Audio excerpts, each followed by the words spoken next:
Level 1. The new agent trainee. You are 24 years old. You have a clean record and a college degree, and you think you just signed up to catch bad guys. You did. What nobody tells you is that the badge is going to take more from you than any criminal ever will. It starts with 20 weeks at the FBI Academy in Quantico, Virginia. They wake you before dawn and run you into the ground. You take legal classes until the law blurs together, learning the exact line between a clean arrest and one a defense attorney will tear apart in front of a jury. You fire thousands of rounds until the pistol stops feeling like a thing you hold and starts feeling like part of your hand. You practice arrests in a fake town called Hogan's Alley, a full working movie set with a bank and a bar and role players who draw on you the second you get comfortable. You get slammed onto blue mats in defensive tactics until your body reacts a half second before your brain does. Before any of it, they turned your entire life inside out. Every job, every roommate, every country you ever set foot in, and sat you down on a polygraph because the people they're about to hand a gun and a badge have to be exactly who they claim to be. A firearms instructor named Frank Delgado watches you empty a magazine into a paper target and shakes his head. Everybody shows up thinking this job is about the gun, he says. The gun is the thing you pray you'll never use. The job is paperwork, patience, and knocking on doors nobody ever wants to answer. You don't believe him yet. On graduation day, they pin on the badge and read you the oath one more time. Your mother cries. You feel bulletproof for about an hour. Then they hand you an envelope with the name of your first field office inside. You didn't pick it. You never do. Level 2, the rookie. Your first office is nothing like the movies. It's a field office in a mid-sized city, and you are the newest, least important person in the building. You spend your first year doing the work no one else wants. You sit on surveillance for 12 hours, photographing a door that never opens. You run background checks. You chase leads on cases that will never make the news. A bank fraud. A stolen truckload of electronics. A corruption tip that dead ends in a parking lot. Here's what they don't warn you about. The boredom is the test.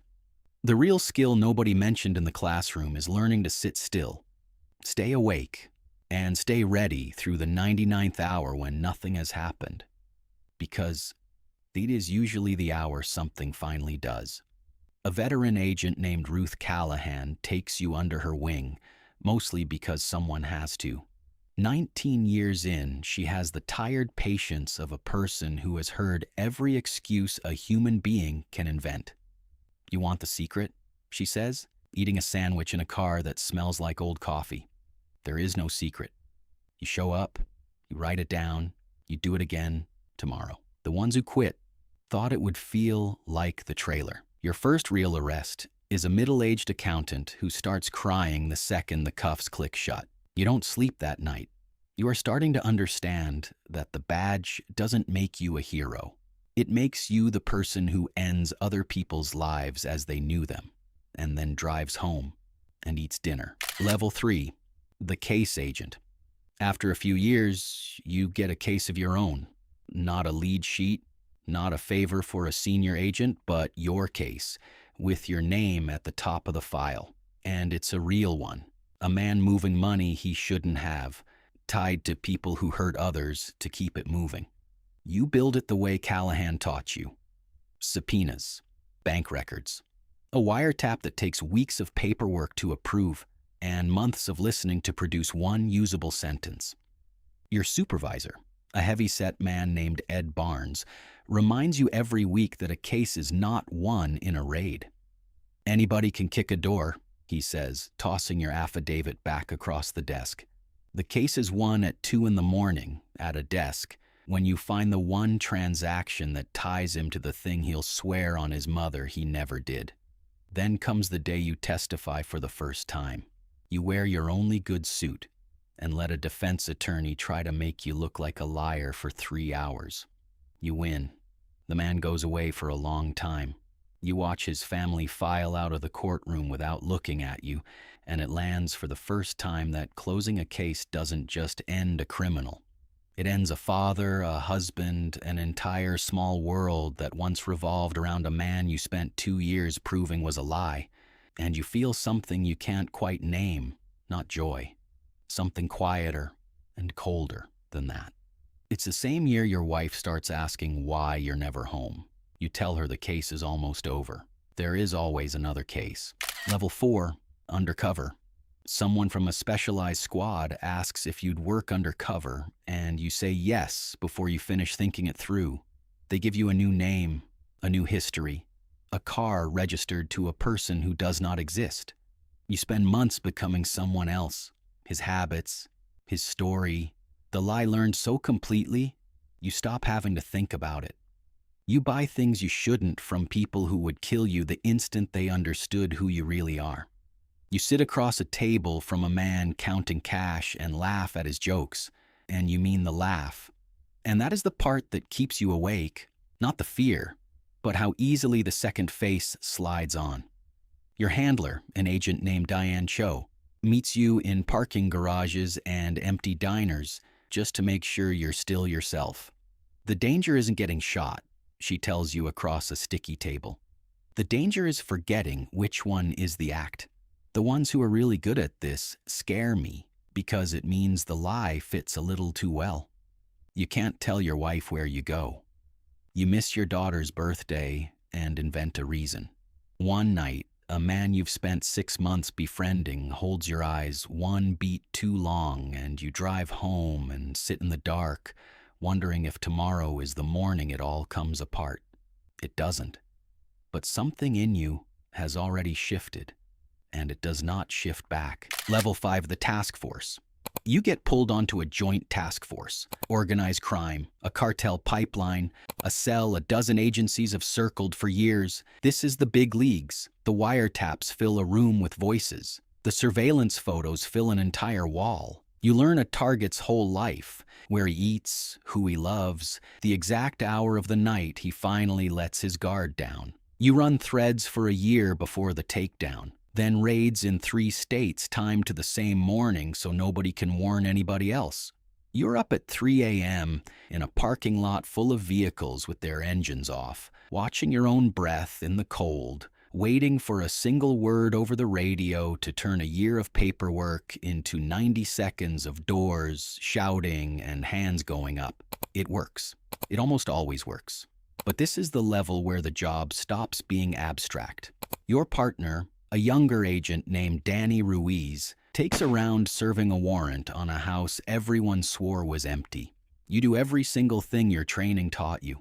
It isn't enough. You ride in the ambulance with your hands pressed on a wound that won't close, talking to him about his kids the whole way. He doesn't make it. You write the letter to his wife yourself. You stand at his grave in your dress suit and hand his little girl a folded flag she is far too young to understand. You are back at work in a week because the case is still open and the case does not care that you are grieving. Level 6, the supervisor. You get promoted. You stop kicking doors and start signing the papers that send other people through them. You run a squad now. You're the name people say when they mean the person in charge. You sit in an operations center watching live feeds and decide when your people go in and when they hold. When an operation goes right, nobody calls. When it goes wrong, an agent hurt, a warrant on the wrong address, a target who slips the net, the phone rings at 3 in the morning and the weight lands on you by name. One night, a team hits the wrong side of a duplex on information that looks solid, and an innocent family spends 20 terrifying minutes face down on their own living room floor before anyone understands the mistake. You sign the report. You change the procedure. None of it makes the 20 minutes unhappen. Somewhere in these years, your marriage quietly ends, not in a fight, but with a signature. And your daughter grows into a polite stranger who answers your calls in short sentences. You take her to dinner and ask about her life. She tells you almost nothing. You don't blame her. You blame the job, then yourself. Then you stop blaming anything at all, because blame doesn't hand back a single day you missed. Level 7, the special agent in charge. This is the top of the road you started walking that first morning at Quantico. You run an entire field office now, hundreds of agents. Dozens of squads, a territory the size of a small country. You don't investigate anymore. You decide which investigations live and which ones die for lack of people to work them. And then comes the case that defines your career, the one with a body count if you're too slow and a scandal if you're too fast. A threat is moving through your territory, and every thread lands on your desk.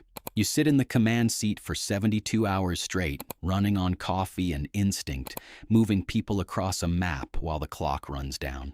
Every decision is a coin with two faces. Move too soon, and you tip him off. Move too late, and you're standing in front of a room full of cameras explaining why you had the information and did nothing. And you finally understand the thing Barnes told you a lifetime ago. The case is won at a desk at 2 in the morning. You're just sitting at a much bigger desk now, and the numbers on the clock cost a great deal more. You brief officials who only want the version that fits on one page. You tell them what you need, and sometimes they give it to you, and sometimes they don't. When you finally give the order and the teams move in, you are not in the stack. You are in a chair, listening to the radio, holding the lives of everyone in that building in your two hands. It ends clean. This time, the director's office calls to say well done, and you hang up and sit alone in a dark office at 4 in the morning, and you realize there is no one left at home to tell. You climbed every level there was to climb. This is what waits at the top. And somewhere across the country, in a classroom at Quantico, a 24-year-old is raising their right hand right now, swearing the same oath, certain they already know what it will cost. If this changed how you see the people behind the badge, tell me which level you want broken all the way down next. Drop it in the comments.